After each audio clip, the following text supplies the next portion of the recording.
लहरों से डरकर नौका पार नहीं होती और कोशिश करने वालों की कभी हार नहीं होती। अक्सर कहा जाता है कि सीखने की कोई उम्र नहीं होती, इंसान कभी भी कुछ भी सीख सकता है। जिस दौरान महिलाएं अपने घर गृहस्थी के उलझनों में उलझकर रह जाती हैं, उस दौरान अपने सपनों को पूरा करने का जुनून अपने आप में ही काबिलिए तारीफ। तो आज हम मिलने वाले हैं मिसेस साधना श्रीवास्तव जी से, जिन्होंने शादी के बाद न केवल अपने घर गृहस्थी को संभाला बल्कि अपने सपनों को भी पूरा किया। सबसे पहले तो राधा माधव को प्रणाम बार बार, आज यहाँ पे आने का सौभाग्य मिला। दूसरी बात, नाम तुम्हारा कितना प्यारा, शीतल की छत्र छाया है, इस छाया में हमने शिव जी बेहद का सुख पाया है। तो सचमुच काशी विश्वनाथ बाबा विश्वनाथ के शरण में 14 साल रहने का सौभाग्य मिला। तो उनका बहुत बहुत ही बाबा का कृपा और आशीर्वाद रहा। और आज नाग पंचमी का शुभ दिन है। बिल्कुल बिल्कुल तो बिल्कुल नागेश्वर महादेव को मेरा बारंबार प्रणाम। और कहते हैं कि ईश्वर की हमारी योजनाओं से ज़्यादा सुंदर ईश्वर की योजनाएं होती हैं, जो उन्हीं की कृपा से आज हम आप बैठ के बिल्कुल बातें करेंगे। हाँ बिल्कुल बात करेंगे। तो मैम, जब आप छोटे थे आपके बहुत सारे सपने थे, लेकिन घर वालों ने सामाजिक प्रेशर के कारण, सामाजिक दबाव के कारण आपकी कम उम्र में ही शादी करा दी और आपके सपने जो है उस समय पर दब गए थे। तब आपको कैसा महसूस हुआ और फिर आपने कैसे अपने आप को पहली बात तो पहले हम 90 में हमारा मैरिज हुआ। उस जमाने में हम सारे गार्जियन के सब 4 5 6 भाई बहन हुआ करते थे और कोई दबाव, कोई गार्जियन नहीं था। पहले के गार्जियन बहुत अच्छा सोचते थे। हमारे पापा भी गवर्नमेंट जॉब में थे और सोचते थे जो दामाद मिले सब रहे सरकारी नौकरी मिले। और हम 4 बहन हैं, सबका सरकारी नौकरी में ही शादी किया। तो इनके नाना और मेरे नाना दोस्त थे, दोनों एक दूसरे को जानते थे, घर आते जाते थे। तो उन्होंने ही बताया कि मेरी बहन का बेटा है, उसका नौकरी लग गया है और सीओ साहब, मेरे पापा सीओ थे, तो सीओ साहब आप अपनी बेटी के लिए उनके साथ रिश्ता। और उन्होंने दोनों नाना लोगों ने रिश्ता करा, देखा, बस एक झटके में सब कुछ हो गया, पता ही नहीं चला। हमने कभी सोचा भी नहीं आज हमारी शादी होगी, आज हमें हमारे दिखाया होगा या आज कुछ होगा, कुछ पता नहीं। बाबा गोरखनाथ की कृपा और एक बार में ही सब कुछ हो गया। झट मंगनी पट ब्याह हुआ। बस ये हो गया, कोई मजबूरी नहीं, कोई नहीं। लेकिन पहले गार्जियन का ये सोच था कि गवर्नमेंट जॉब में ही शादी देंगे। हाँ, ये एक मानसिकता थी, या चाहे जो कह लीजिए। और दिया भी बिल्कुल ये चीज तो थी एक। तो आपके हिसाब से ये चीज सही है कि गवर्नमेंट जॉब में ही शादी करेंगे या नहीं? जो लड़का पहले उस दौर का तो था, एक ऐसा वो था, कुछ घर परिवार थे, कुछ भी नहीं देखते थे और कुछ भी नहीं देखते थे कि क्या है और आगे चल के क्या समस्याएं हैं, ये सब नहीं। बस उनको बस गवर्नमेंट जॉब वाले ही शादी करनी, क्योंकि वो गवर्नमेंट जॉब में खुद भी थे, तो इसलिए स्टेबिलिटी। हाँ कि समझ गए, ठीक। उन लोगों की दृष्टि दूर की होती है। नहीं बिल्कुल मतलब उनको कहीं ना कहीं ये था कि हाँ गवर्नमेंट जॉब के अंदर एक स्टेबिलिटी है। और बहनें थी, उनकी भी शादी करनी थी और उससे छोटे, सबसे छोटे 2 भाई हैं, तो सबकी शादी करनी थी। तो वो भी अपने हिसाब से अच्छा बेस्ट सोचे और उनको अच्छा मिला। अच्छा, पता नहीं कैसे संजोग होता है सब कुछ। बिल्कुल वो घर आते थे, हमें देखते थे, हम जाते थे यूनिवर्सिटी पढ़ने, आते जाते थे, देखते रहते थे। उनके मन में क्या ख्याल आया, क्या लिखा था, जो सब ईश्वर जाने। तो नहीं बिल्कुल सही बात है। तो उस समय जब आपकी शादी हुई और जब आप शादी कर रही थी और आपकी पढ़ाई बीच में ही छूट गई जी, तो उस समय पर आपके मन में क्या हलचल थी कि मेरी पढ़ाई बीच में छूट गई है? ये कहीं आपके मन में इस चीज का दुख था? देखिए, सबसे पहली बात तो एजुकेशन, अगर हमारा इंटर के बाद पहला साल बीए का कंप्लीट हुआ, दूसरे साल में मेरी शादी हो गई, 90 में मेरा मैरिज हो गया। उस दौरान गृहस्थी और नए उसमें जाके सेकंड में रुक गया। लेकिन क्योंकि बेटा भी हो गया 91 में, तो नहीं हो पाया। तो मन में तो दुख थोड़ा था ही, लेकिन हमारा बचपन से वो था कि क्राफ्ट के तरफ, सिलाई और डिजाइनिंग ये करना और ड्राइंग बनाना, ये सब बचपन से ही शुरू था। घर में सबका ड्राइंग बनाना, सब करना, तो ये शौक तो अंदर से था ही, ये सब करते ही थे। फिर क्या हुआ, करते करते बनारस जब हमारी पोस्ट शादी हुई उसमें सर की पोस्टिंग थी आसाम। सर की पोस्टिंग असम में पहली थी। पोस्टिंग आसाम थी। उस समय मेरा मैरिज हुआ, तो लेकिन जब बच्चा हुआ तो सब लोग चाहते थे कि घर के करीब आ जाए। तो काशी विश्वनाथ बाबा अपनी शरण में बुला लिए। पापा का कुछ ऐसा सहयोग रहा और उसी हॉस्पिटल में ही उसमें पता चला कि इनका ट्रांसफर हो गया, बनारस आ गए। ये खुशखबरी मिली तो मन को लगा कि हम अपने घर के अपने लोगों के बीच में आ गए। फिर वहाँ हम 14 साल रहे। वाह वाह, बहुत अच्छा। तो ये हमारे लिए बहुत खुशी की बात। उसी दौरान हमें जैसे होता है ना कि हमारा एजुकेशन कंप्लीट है तो मन में था, तो साहब ने बोला कि ऐसा है तुम सिलाई में डिप्लोमा ले लो, तुम्हारा इतना वो है सिखाने का और सारा कुछ इतना जुनून है, तो तुम सिलाई में डिप्लोमा ले लो। तो हमने बनारस में काशी विश्वनाथ भगवान की नगरी में समाज कल्याण विभाग में डिप्लोमा ले लिया 2 साल का।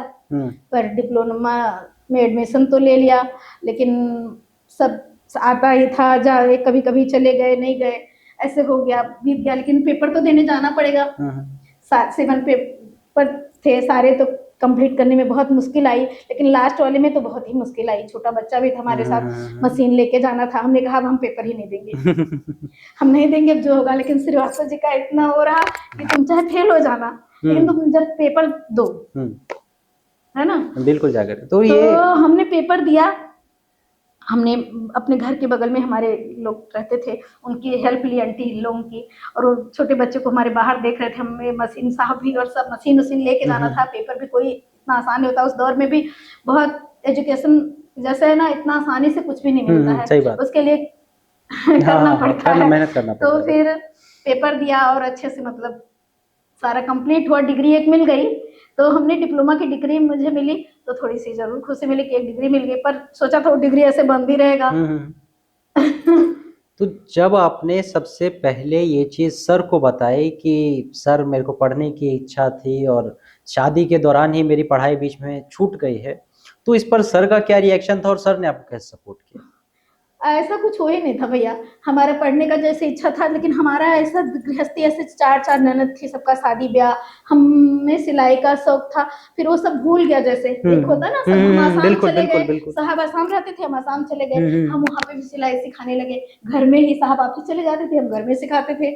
तो हमारा टर्न दूसरी तरफ हो गया पढ़ाई से। वो जब शादी हो गया, बच्चे हो गए, परिवार हो गया, दूसरी तरफ कब 4 ननद है, परिवार है, फैमिली है, 4 बहन, सबकी शादी ब्याह है उसमें, और घर में आ गए, तो वहां से टर्न हो गया। हमने क्या किया, घर में खोल के सिखाना शुरू कर दिया। घर में सिखाना, बच्चों को घर में सिखाना और ये सब किया। मतलब आप जो है घर में ही ट्यूशन सेंटर खोल करके और फिर बच्चों को क्लासेस दिया करते थे, बच्चों को सिखाया करते थे। हमने ड्राइंग सिखाया और पेंटिंग बनाना सिखाया बच्चों को। मतलब पेंटिंग में भी आपका इंटरेस्ट है? में, हाँ। और टेलरिंग वगैरह भी आप बच्चों को सिखाया करते थे? एजुकेशन का वो पूरा सर्टिफिकेट मिल गया, वो भी सिखाते थे। उसके बाद में हमने ये जो बच्चों के खिलौने बनाने होते हैं, टेडी बियर वगैरह बनाते हैं, वो भी खूब सिखाया बच्चों के लिए। वाह, बहुत अच्छा। तो उस दौरान धीरे धीरे बच्चे भी घर में बड़े होते रहे, धीरे। तो फिर इस चीज के बारे में मतलब आपने ऐसा बताया कि आप जो है अपने घर गृहस्थी में ही खो गई थी बिल्कुल। जी। तो फिर आपने जो है डिप्लोमा जो है वो कैसे लिया? देखिए पढ़ाई वढ़ाई तो सब छूट गया, और उसके बाद हमने डिप्लोमा भी ले लिया, बनारस में 14 साल रहे। उसके बाद वहां से हमारा ट्रांसफर हो गया आसाम। फिर हम 3 साल बहुत अच्छा पीरियड आसाम में काट के आए। बच्चे हमारे बड़े हो रहे थे, धीरे धीरे 7 8 में पहुंच गए थे, केंद्रीय विद्यालय में एडमिशन हो गया और सब बच्चे पढ़ रहे थे, सब अधिकारियों के साथ बच्चे धीरे धीरे बड़े हो रहे, धीरे धीरे गृहस्थी का लाइफ चल रहा है। वो डिग्री का कोई, हमने भूल गए थे कि हमारे पास कोई डिग्री भी थी। फिर हमारे जब बच्चे बड़े हुए, बड़ा वाला बेटा 9th में था और छोटा वाला 7th वगैरह ऐसे कुछ में रहा होगा। मतलब हमारे दोनों बच्चों ने 9th 10th दिल्ली से किया। तो साहब जैसे नॉर्थ ईस्ट में जाइए तो आपको ऑप्शन मिलता है कि आप अपना मनपसंद चॉइस ले सकते हैं। तो हम लोगों ने पढ़ाई की वजह से बच्चों के दिल्ली लिया। हम तो ऐसे 2 ही जगह रहे, कभी माँ के पास, कभी पिताजी के पास, कभी कामाख्या माँ के पास, कभी काशी विश्वनाथ। बस 2 ही जगह में हमारा जीवन ही कट गया। उसके बाद में हम आए, दिल्ली आ गए। फिर बच्चों को केंद्रीय विद्यालय के भी छोड़ने जाते थे रोज सुबह, सेक्टर दो में पढ़ते थे बच्चे।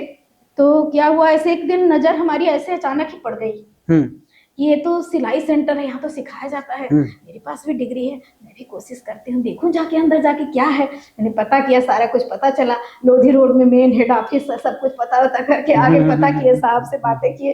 फिर इतना कोई वो नहीं था, फिर साहब ने बोला चलो अच्छा कोई नहीं, तुम्हारा अगर मन है तो देखते हैं, ट्राई करते हैं, अगर हो जाएगा तो अच्छी बात है। हमने अप्लाई कर दिया, हमारा इंटरव्यू हुआ, हमारा सिलेक्शन भी हो गया। क्या बात। अब सिलेक्शन हो गया तो फिर भाई बहुत कुछ छूटा हुआ है, फिर साहब से बहुत कुछ सीख के जाते थे, कैसे रजिस्टर मेंटेन करना है, कैसे क्या करना है, सब कुछ कैसे साइन करना है। लेकिन धीरे धीरे सब कुछ मैंने बहुत अच्छे से जाप किया।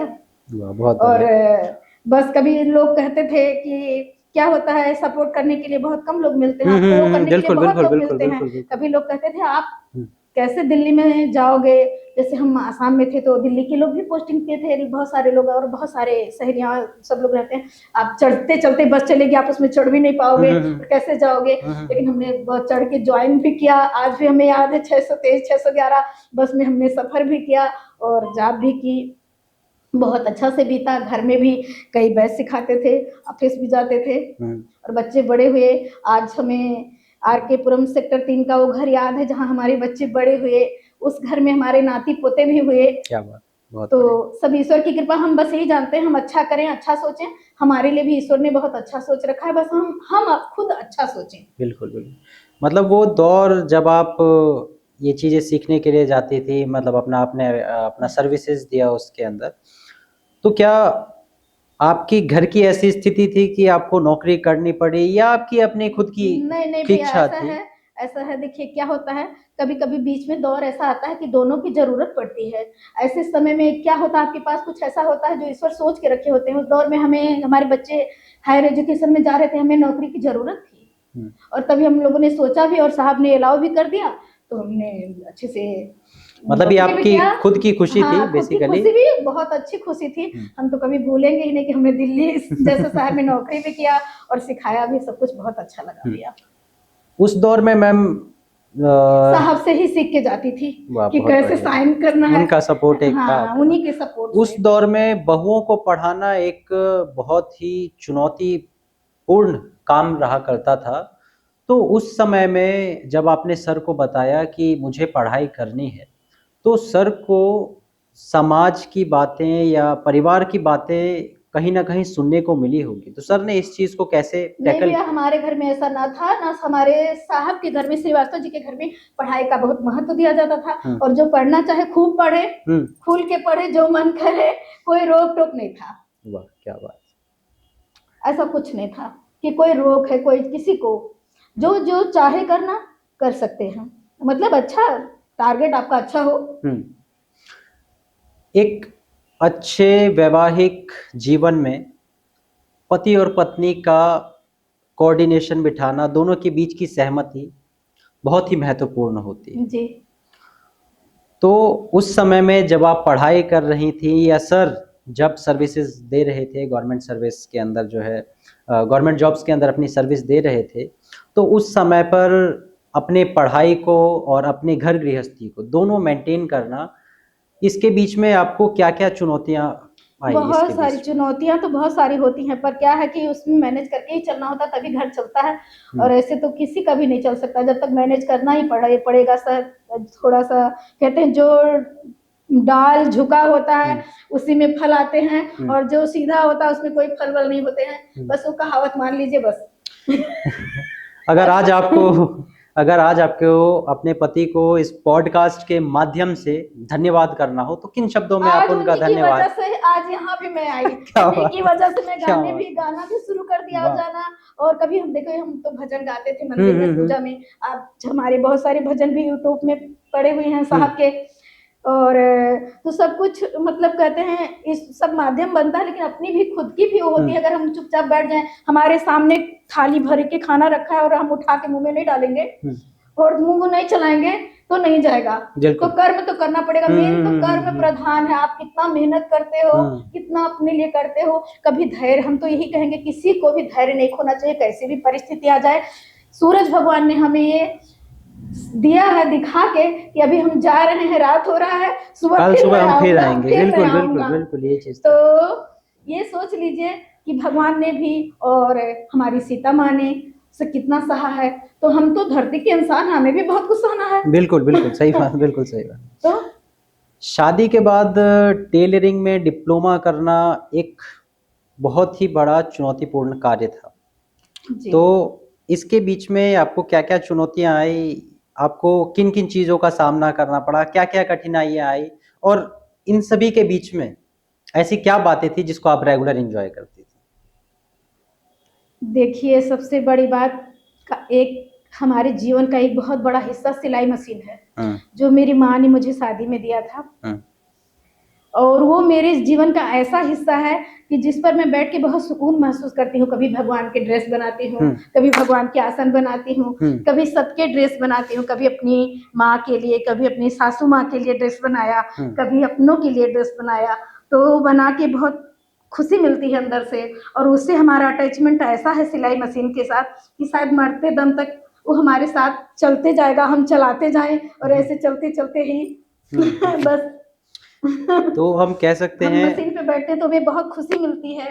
तो क्या कहना चाहेंगी कि टेलरिंग आपके लिए एक काम है या आपके जीवन का एक अभिन्न हिस्सा है? मेरे जीवन का बहुत बड़ा अभिन्न हिस्सा, बहुत बड़ी खुशी, जिसको मैं बता नहीं सकती। कोरोना का दौर में बताती हूँ, 2020 का मैं बताती हूँ आपको। जब कोरोना आया तो साहब के हमारे पोस्टिंग हो गई थी आसाम, डिब्रूगढ़। हाँ। हमारे बच्चे, हमारे नाती पोते रह गए दिल्ली में, क्योंकि उनका वर्क और घर छोड़ के सब नहीं जा सकते थे। हम साहब के साथ थे, तो हमें बहुत टेंशन और चिंता घर की भी रहती थी। पर क्या था, घर के साहब तो ऑफिस चले जाते थे, मन नहीं लगता था। कभी हम भागवत सुनते थे टीवी में लगा के। पर क्या हुआ, मैंने देखा घर के सामने, तो हमने साहब से बोला कि ऐसा है, आप हमें एक मशीन ला के दो, सिलाई मशीन। तो ये जिससे हम फल खरीदते थे, उससे जाके साहब ने एक मशीन लिया। हमने उनसे किराए पे मशीन लिया, परचेज नहीं किया, क्योंकि हमारा 2 साल का वो टेन्योर पूरा हो गया, हमें फिर दिल्ली आना था 3 साल। तो हमने उससे जाके बोला, भैया हम लोगों को, साहब और हमारे आए ऑफिस से, हमने बात किया, हम दोनों गए और उससे मशीन ले आए। 1000 में मैंने उससे 1000 रुपया दे दिया और लेके हम मशीन घर आ गए। और उसके बाद मशीन चलाना शुरू किया। और घर के सामने ही एक दुकान थी बहुत बड़ी कपड़े की, और उसके यहाँ से हम जाके साहब चले जाते थे, कपड़े खरीद के ले आते थे, बैठ के सबके ड्रेस बनाए। कोरोना के दौर में सबके लिए, सभी अपने बहनों के लिए, अपने बच्चों के लिए, भतीजी भतीजियों के लिए, सबके लिए ड्रेस बनाया। अपने लिए, अपनी बहू के लिए, सबके लिए ड्रेस बनाया। और उसमें खास ये रहा कि अपनी माँ के लिए भी मैंने ड्रेस बनाया। जब मेरी माँ व्हील चेयर पे थी, तब जब वो मेरे हाथ का ड्रेस पहना तो मुझे बड़ी खुशी मिली। कभी बचपन में मेरे लिए भी झोला बनाया होगा, आज मैंने अपनी माँ के लिए बनाया, तो मुझे बड़ी खुशी मिली। यादगार अनुभव रहता है। हाँ, मैंने माँ के लिए भी बनाया। मतलब उस समय व्हील चेयर पे बैठ के कोई और पहन नहीं सकती थी, तो मेरा सिला हुआ पहनी, तो अंदर से मुझे खुशी मिली, जो सबसे बहुत बड़ी खुशी है हमारे लिए।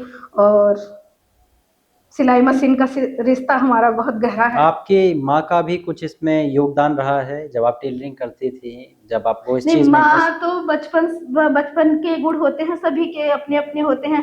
बचपन से ही था सिलाई और कढ़ाई में। पहले जमाने में कुछ मिलता नहीं था, तो हम वो जो बेत वाली झाड़ू होती थी, सीख बना के उसमें एक ही दिन में हम लोग स्वेटर के डिजाइन बना लेते थे, एक ही दिन में कुछ बना लेते थे। मतलब शुरू से, तो बचपन से वो था। मदर का इसमें आपका माँ का सपोर्ट शुरू से हो रहता था कि ये हमारा बच्चा किस लाइन में है, क्या करना है। नहीं नहीं नहीं, बिल्कुल माँ को ये चीज सबसे पहले पता माँ को भी आती थी, जब अच्छी थी। तो अब तो खैर ना हमारे सास ससुर हैं, ना हमारे मम्मी पापा भी नहीं हैं इस दुनिया में। अब हम ही लोग हैं और हमारे भगवान हैं बच्चे। तो माँ की ऐसी कौन सी यादें हैं जो आपको सबसे ज्यादा भावुक कर देती हैं, जो सबसे ज्यादा याद माँ की तो बहुत सारी यादें हैं। माँ की तो बात ही मत पूछिए, हर दिन माँ मेरे साथ है। कोई ऐसा किस्सा जो कि आपके जीवन में एकदम बिल्कुल आपने मदर से एक्सपेक्ट नहीं करी थी और वो आपके साथ हुई हो, माँ ने सबसे ज्यादा जिस मोमेंट पे आपको सपोर्ट किया हो, कोई ऐसा खास किस्सा? देखिए, आपको बताऊं, माँ और पापा, मम्मी पापा दो ऐसे हैं धरती पे जो हर पल अपने बच्चों को सपोर्ट करते हैं। कितना सपोर्ट करते हैं ये मैं बयां ही नहीं कर सकती हूँ। मेरे पापा ने मेरे लिए जब हमारे बहुत ऐसी फैमिली थी हमारी, इतनी मतलब सब बहनें थी, शादी ब्याह, हमारे पास घर नहीं थे। हम लोगों ने बहुत मेहनत करके घर बनाया बहुत। तो हमारे पापा हमारे लिए इतना सोचते थे कि जमीन जब तक तुम नहीं लोगी तब तक हम किसी और के लिए भी नहीं लेने देंगे, पहले तुम्हें लेना है। और वो जमीन मेरे पापा की वजह से गोरखपुर में आज हमारा है। तो माँ बाप तो बच्चे के लिए बहुत कुछ सोचते हैं, उनकी तो हम बात ही नहीं कर सकते कि कितना मेरे लिए सोचते हैं। उन्हें कोटि कोटि प्रणाम मेरा, जहां भी हो। मेरा सत सत नमन मेरे पापा मम्मी को। आज हम जो कुछ हैं उन्हीं की वजह से, उन्हीं के संस्कारों से हैं। कोई मतलब उन्हीं के सिखाए हुए पूजा पाठ की वजह से हम लोग हैं। बिल्कुल बिल्कुल। तो जब आप समाज कल्याण विभाग में आपने अपना 5 साल का समय दिया है, तो इतना लंबे कार्यकाल जब आपने समाज कल्याण विभाग में आपने बिताया है, तो उस समय में जो है आपकी ऐसी कोई प्रिय सहेली बनी हो जिनको आज आप बहुत सारी सहेलियां हैं, क्या बता नहीं सकती। जब क्या खुशी मिलती है जब कोई बच्चा आके बोलता है मैडम मैं अपने बच्चे का फीस मैं भर देती हूँ, सिलाई सीख के आपसे, और मैं आज अपने बच्चे का फीस मैं उठाने लगी हूँ खुद से। तो वो तो सब बता ही नहीं सकते वो स्थिति कि मुझे कितनी खुशी मिलती है कि धरती पर आना किसी का बुरा नहीं होता। अगर अच्छा सोच टारगेट अपना रखे हम किसी को कुछ दे सकते हैं। तो आपने वहां बहुत पर सारे बच्चों को सिखाया, वो अपने घर गृहस्थी मशीन से चला रहे हैं। आज भी सब सारे बच्चे फोन करते हैं मैम मैं ये करती हूँ। आज भी अभी कुछ बच्चों का फोन आया, मैम मेरी बिटिया को भी आप सिखा दीजिए। मैंने कहा बच्चा इतना संभव नहीं है, तुम हम यहाँ रहते हैं, अभी हाँ सकते हो, तब वो दौर अलग था, हम सिखाते थे। आज भी बच्चे कहते हैं मेरी बिटिया को मैम आप सिखाइए, वो भी ऐसे कुछ करे। बिल्कुल। तो आपने समाज कल्याण विभाग में आपने किसी ऐसी महिला की मदद की है जो कि आपको जीवन पर्यंत याद रहे कि मैंने इसकी मदद की थी और ये जो है मेरी वजह से आज यहाँ से यहाँ पर पहुंच पाई है? तो ऐसा बहुत सारे बच्चों की मदद करी और बच्चों ने खुद मेरी भी मदद करी। अच्छा, वहां पर सबसे पहले वहां पर सिर्फ बच्चे क्या, वहाँ पे सब लेडीज भी आती थी हमारे जैसे ही, गृहिणियां आती थी सब सीखने। सब सीआरपीएफ और सब सरकारी, सब कॉलोनी था जहाँ पे हम लोग रहते थे, जहाँ पे आरके पुरम, सब सरकारी गवर्नमेंट, सब अच्छे घरों से बिलोंग करते हैं, अच्छे सब सीखने आती थी। उन लोगों ने, हमने भी तो उनकी सपोर्ट किया, वो लोग भी हमारा सपोर्ट किया कि कोई दौर ऐसा समय आया जब हमें उन्हें की भी बहुत सपोर्ट की जरूरत थी और उन्होंने हमारा सपोर्ट किया, वो हम कभी भूलेंगे ही नहीं। जब हमारे छोटे बेटे का एडमिशन का जरूरत था तो क्या होता है अचानक से हर चीज संभव नहीं हो पाता है। हमने वहाँ पे एडमिशन लिया कोटा में, तो उस समय हमें पैसों की कुछ जरूरत थी, तो हमारे सहेलियों ने मदद किया हमें कि हमने बोला मैम तुरंत सर अभी इसका वो नहीं हो पा रहा अवेलेबल। हमने बोला मैडम आप बोलिए हम तुरंत अभी पैसे देते हैं। हमें सपोर्ट भी मिला, ऐसा नहीं कि हमने सपोर्ट किया, उन लोगों ने भी हमें सपोर्ट किया बहुत। मतलब एक बहुत ही अहम हिस्सा था आपके जीवन का वो 5 साल जो थे, आपने उसमें बहुत कुछ सीखा। बहुत कुछ सीखा, बहुत कुछ, मतलब बहुत सारे लोगों से जुड़ के, नए लोगों से वो हुआ, बहुत सारे लोग हमें जानने लगे। यहाँ तक कि हमने बहुत जगह, मतलब एक ही जगह पे हमारा कई जगह पोस्टिंग रहा, पुष्प विहार रहा, श्रीनिवासपुरी रहा, फिर हमने घर के पास ही अपने करवा लिया था, सर से बोल के कि घर के पास खाली हो गया है, मैं रिटायर हो गई थी तो हमने घर के पास ले लिया। तो हम सेक्टर 2 में 3 में रहते थे, सेक्टर 2 आरके पुरम, सारी 2-3 सारे, मतलब आज भी सब जानते हैं। अगर हम उधर चले जाएं तो मैडम आ गई, तो एक अलग ही एक खुशी होती है। बिल्कुल, अगर जॉब ना करते तो कैसे ये चीज, ये खुशी मिलती। बिल्कुल बिल्कुल। मैम आज आप 56 साल की हो गई हैं और आज भी आपके अंदर सीखने की लगन है, सीखने का जुनून है। हाँ, आज भी हमें कुछ सीखने को मिले तो हम चाहेंगे कि हम सीखें। बिल्कुल। तो आप उन महिलाओं को इस चीज के बारे में क्या कहना चाहेंगी जो एक समय पर आकर के अपने सपनों को, अपने मंजिल को, अपने गोल्स को भूल जाती हैं एक समय पर आकर के, तो उनके लिए आपका क्या संदेश है? देखिए हम तो यही कहना चाहेंगे कि हमेशा अपने मन को एकदम पॉजिटिव रखिए, अच्छा करिए, अच्छा सोचिए और हमेशा अच्छा होगा। अच्छा सोचिए अच्छा होगा, बस यही कहेंगे। और हमेशा कुछ ना कुछ करते रहिए, उससे क्या होगा कि आपका निगेटिव थॉट की तरफ मन भी नहीं जाएगा। अगर आप बिजी हो तो आप खाली बैठे हो तो आप फालतू का सोचोगे। अगर हम 2 घंटा मशीन पे बैठ के हमने कुछ बनाया, हम बहू को अपने ले जाके दिखाते हैं, पोती के लिए ड्रेस बनाया, ले जाके देखो देखो बेटा ये आज मैंने ये बनाया, आज हमने ये किया, तो एक अलग ही खुशी होती है। फिर आप बिजी रहोगे तो आप फालतू चीजों में आपका दिमाग भी नहीं जाएगा। बिल्कुल बिल्कुल। तो आप अच्छा सोचिए और अच्छा करिए और हर लाइन में कुछ ना कुछ है, हर जगह है। अब कुछ ना कुछ जिस लाइन में जो जाना चाहे करे, कोई भी काम छोटा बड़ा नहीं होता, मैं ये भी कहना चाहूंगी। हम झाड़ू पोछा अदरवाइज करते हैं तो वो भी हमारे लिए छोटा बड़ा नहीं है। हम अपने बच्चों को, अपने परिवार को कैसे पालते हैं और कैसे क्या वो देते हैं, ये मेन मायने रखता है, बस और कोई चीज़ बिल्कुल बिल्कुल बिल्कुल। इससे अगला सवाल मैम मेरा ये रहेगा कि आजकल के दौर में हम देख रहे हैं कि रिश्ते बहुत जल्दी बिखर जाते हैं, लेकिन उस समय में आपके पति का आपका सपोर्ट करना, आपको उनको समझना, उनका आपको समझना, तो आजकल के रिश्तों के बारे में आपका क्या ख्याल है और आज आप इस संदर्भ में हमारे युवाओं को क्या संदेश देना चाहेंगे? बस यही कहेंगे, आज अंधेरा है कल उजाला हो जाएगा, आज लड़ाई कर लिया कल दोस्ती कर लेना और बिल्कुल। मिल के रहिए, अच्छा से रहिए हुँ, और वही लंबा अच्छा सब जाता है रिश्ता भी। हुँ, जहाँ थोड़ा सा झुकना भी सीखिए, चाहे आपने, मैंने पहले ही बोल दिया, जिस उस दाल में फल ही नहीं आते जो झुकना नहीं जानते, हुँ, वो तो खड़ा ही रहते हैं सीधा। तो बस ये झुकना सीखिए, उसी से सारा है और सबके लिए है ये। लड़कियों के लिए है तो लड़कों के लिए भी ये लागू होता है, बिल्कुल, बिल्कुल। दोनों के लिए है। बच्चों मतलब बहुओं के लिए ही लागू, बेटियों के लिए नहीं मैं बोल रही हूँ, बच्चों के लिए भी ये लागू है कि दोनों लोग धैर्य के साथ। आज का दिन बहुत हमारा भी आज भी कोई जरूरी थोड़ी सब अच्छा ही जाता है। बहुत सारे हम दोनों लोग दो दिन 3 दिन नहीं बोलेंगे, फिर चौथे दिन तो बोलेंगे ही ना। बिल्कुल, बिल्कुल, हाँ? सही बात है। टेलरिंग और क्राफ्ट के फील्ड में आपने बहुत कुछ किया है और आप जैसा आपने कहा कि आपकी जान है टेलरिंग और क्राफ्टिंग, तो आगे आपका क्या लक्ष्य है इसके फील्ड में, इस फील्ड में आप और क्या करना चाहते हैं? भी भैया बच्चों ने तो कहा मम्मी अब कुछ मत करो, आराम करो, बच्चे पोती पोतों को देखो, लेकिन तब भी मशीन से इतना लगाव है कि कभी मशीन लेके फिर बैठ ही जाते हैं। इस पॉडकास्ट को देख रही जितनी भी हमारी महिलाएं हैं, उनको आप क्या कहना चाहेंगी?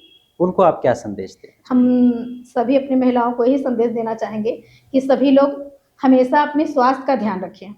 सबसे पहली बात, स्वास्थ्य अच्छा है तो सब अच्छा है। स्वास्थ्य का ध्यान रखें और अपने घर परिवार का ध्यान रखें, जो कर सकते हैं वो करें। सब तेंदुलकर, सब अमिताभ बच्चन, सब ये नहीं बन जाते। अपने घर को संभालिए और खुश रहिए और अच्छा कीजिए।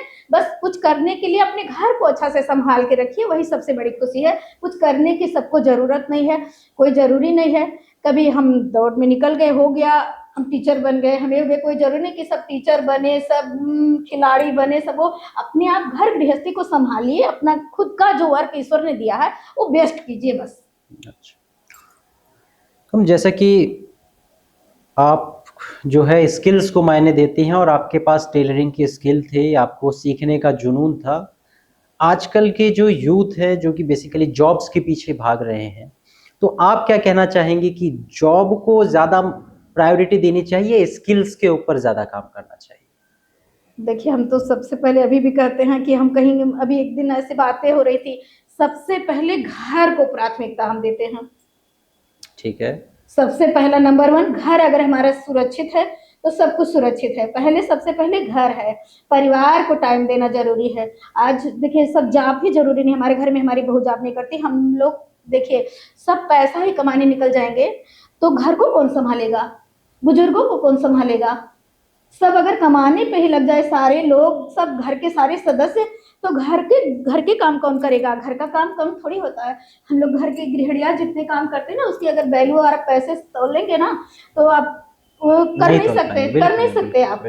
ये चैलेंज के उसकी वैल्यू नहीं है ना, घर की गृहिणियों की वैल्यू नहीं है कि आज घर में वो सारा दिन सुबह से रात तक काम कर रही है, पर उनका कोई जो कमाने वाले हैं, जो कमा जा रहे हैं ऑफिस, उनका आप महत्व दे रहे हो, जो घर में है उनको आप कोई वैल्यू ही नहीं दे रहे हो। इससे क्या होता है, मनोदशा बिगड़ती है।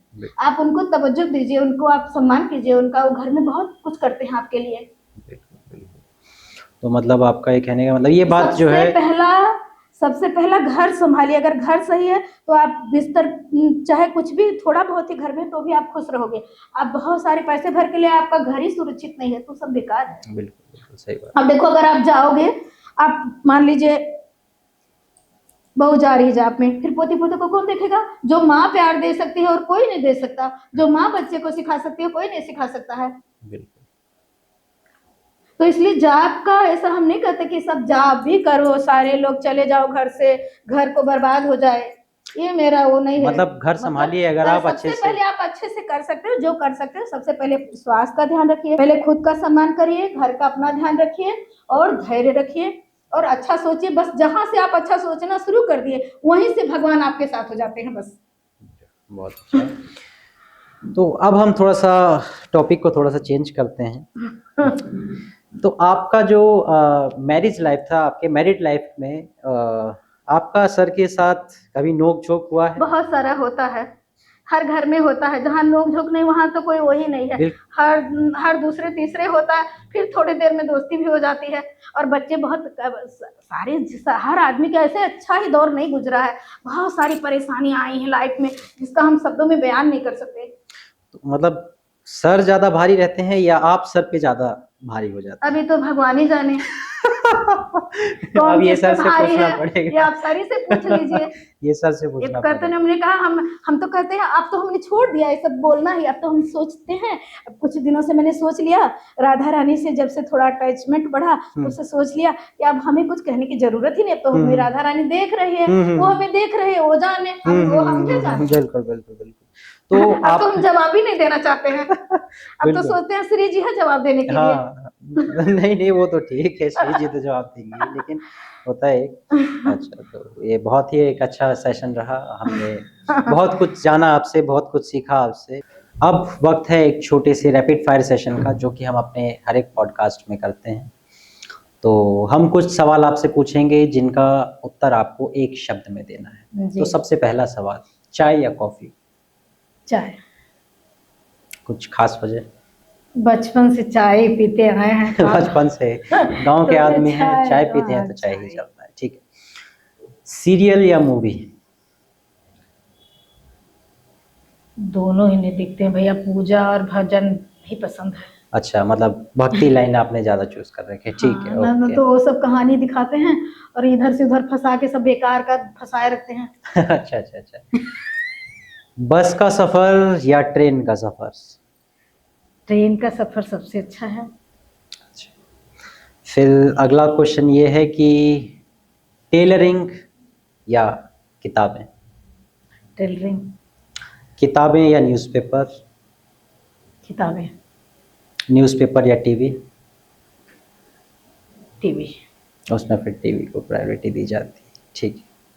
आज का हमारा अंतिम टीवी में सवाल। सारा न्यूज आ ही जा रहा है। हाँ बिल्कुल बिल्कुल। अच्छा, वहाँ पर न्यूज़ आप ज़्यादा प्रेफर करते हैं। ठीक है। आज के फिर हमारा अंतिम सवाल ये है कि आपका जो भी, चूँकि आपने बताया कि आपकी रुचि जो है सिंगिंग के अंदर थोड़ी ज़्यादा रही है, तो जो भी आपका फेवरेट सॉन्ग है, आपके फेवरेट सिंगर का सॉन्ग, वो उसकी चंद पंक्तियाँ आप हमें सुना दीजिए, हमारे दर्शकों को सुना दीजिए। इसके बाद हम इस पॉडकास्ट का अंत करते हैं।